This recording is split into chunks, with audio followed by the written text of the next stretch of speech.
J'ai le devoir de vous informer de ce qui se passe à l'est de l'Ukraine. Sinon, je ne serai pas devant vous parce que ça devient répétitif maintenant. C'est la Russie qui domine. Mais je me fais le devoir de vous informer de chacune des réalités qui se passent sur le terrain. C'est obligé. C'est obligé. Parce qu'il faut que vous soyez informés. Cette information, ce n'est pas la Russie qui la donne. C'est ce qui fait... en fait, c'est ce qui m'a motivé le plus. C'est les Ukrainiens eux-mêmes qui donnent cette information. Ce n'est pas n'importe quel Ukrainien aussi. C'est le groupement Khortytsia. Ce fameux groupement Khortytsia, très téméraire, qui se bat avec de la hargne, mais malheureusement qui a été chassé au niveau de Oufenovka et qui a été obligé encore de battre retraite pour sauver le reste du matériel au niveau de Kharkov. Et c'est ce même groupement qui vient de nous annoncer que la Russie a détruit plusieurs des positions ukrainiennes en direction de Pokrovsk, en direction de Liman, en direction de Toretsk. Le groupement reconnaît officiellement cela. Mais avant que je n'entre dans les détails, vous disséquer cela, je vous invite, pour ceux qui sont, ou celles qui sont nouvelles ou nouveaux à nous suivre, n'oubliez pas à partager la vidéo dans tous les groupes possibles, continuez à vous abonner massivement à notre chaîne YouTube KanteJ Visionnaire le Vrai et activez la cloche de notification pour ne plus rater nos émissions.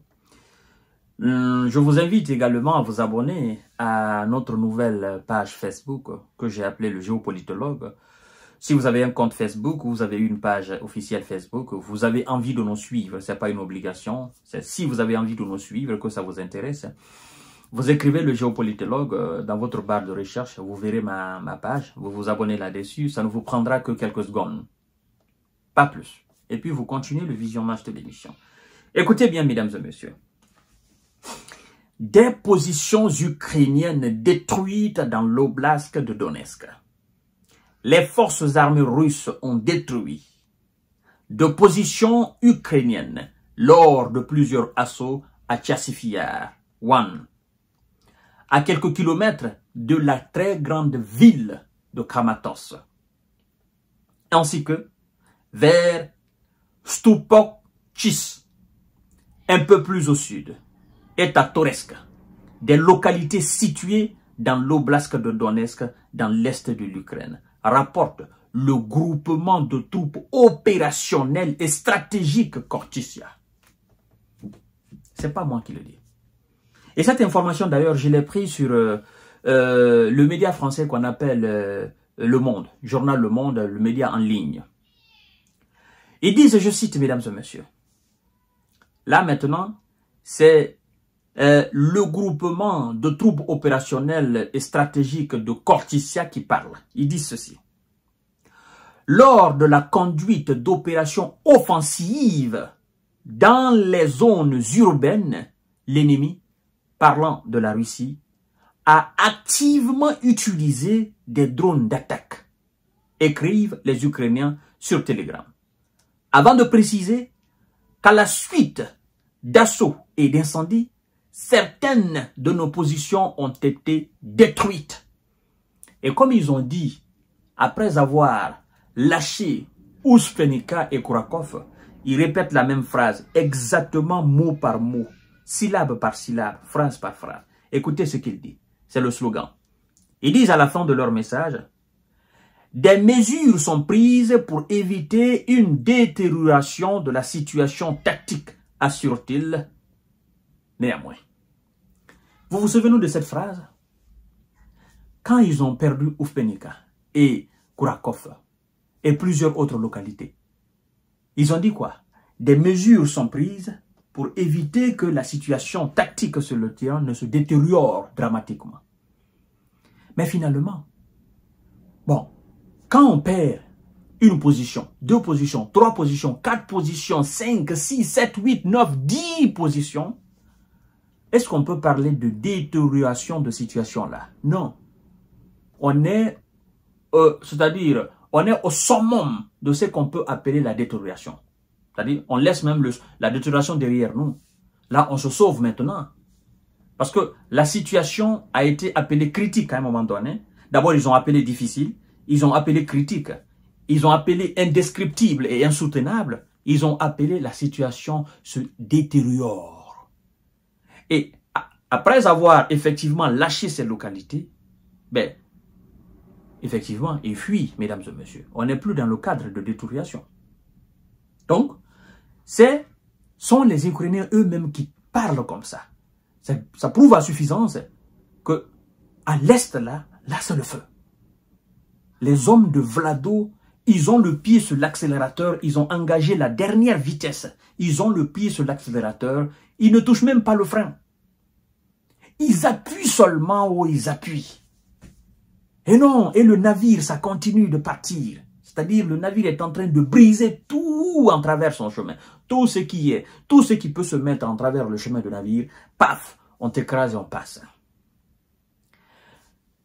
Ils vont lire l'heure. On vous a dit négocier, vous avez dit non. On vous dit la paix, vous avez dit non. On vous dit monter le drapeau blanc, vous avez dit non. Le pape de Vatican lui-même a dit arrêtez, montez le drapeau blanc. Il n'y a pas de discours pour la paix qu'on n'a pas tenu. Il n'y a pas de stratégie qu'on ne vous a pas donnée pour éviter cette guerre-là, pour mettre un terme à cette situation maintenant. Mais vous dites non, nous allons infliger une défaite stratégique à la Russie. Bon, c'est facile à dire, d'accord? Mais c'est du babillage, ça n'a pas de poids, c'est vide de sens. Alors, l'état-major des forces armées ukrainiennes, ce matin, vous comprenez? Ce matin, Kortissia annonce que c'est en direction de Pokros qu'on eut lieu plus d'affrontements ces dernières heures et que des combats intenses se sont également poursuivis dans la direction de Liman. Fin de citation. L'état-major de l'armée ukrainienne nous dit que ce matin, en direction de Pokros, de Liman, les assauts sont répétitifs. Ils ont du mal à les contenir. Ils ne peuvent pas les contenir. Partout, la Russie a augmenté la cadence de façon effrayante. Les hommes de M. Zelensky, ils ont lâché, ils ont fui, ils ont abandonné. Ils ne jouent pas dans la même catégorie. Mais vous aussi. Hein? Comment voulez-vous que ces deux armées jouent dans la même catégorie? Moi, sincèrement, j'ai honte. J'ai honte à le dire que l'Ukraine, non, c'est pas l'Ukraine, l'Occident. L'Occident doit assumer sa responsabilité. C'est l'Occident qui est en train de perdre. C'est l'Occident qui est en train de reculer. C'est pas l'Ukraine, arrêtez. L'armée ukrainienne a été anéantie depuis le début. Depuis les premières semaines de cette situation-là. Tout ce que vous voyez là, ce sont des gars de l'Occident. C'est ça la réalité. Mais puisqu'ils ont honte d'admettre que ce sont eux qui sont en train d'essuyer des défaites, ben on dit l'armée ukrainienne en manque d'hommes. Mais c'est vous, assumez. Assumez la défaite. Vous savez, on peut perdre. On peut perdre et on peut transformer sa défaite en victoire. Si on est malin. Reconnaître la qualité de son prochain ne fait pas de fou un faible. C'est juste que vous êtes en face de quelqu'un qui vous surpasse, qui vous dépasse de façon inégalée. Certainement, vous aussi, vous êtes plus fort que d'autres. Mais l'adversaire qui se dresse aujourd'hui devant vous, cet adversaire, il n'est pas votre égal. Il ne joue pas dans la même catégorie que vous. C'est ça la réalité. Et c'est ce qu'a dit l'ex-patron de l'armée ukrainienne, Valéry Zaluzny. Ils vont le donner raison. Toujours. Je vous reviens tout à l'heure pour notre série d'informations de décortiquage. Pokros, Liman, Toretsk, toutes ces localités vont encore tomber.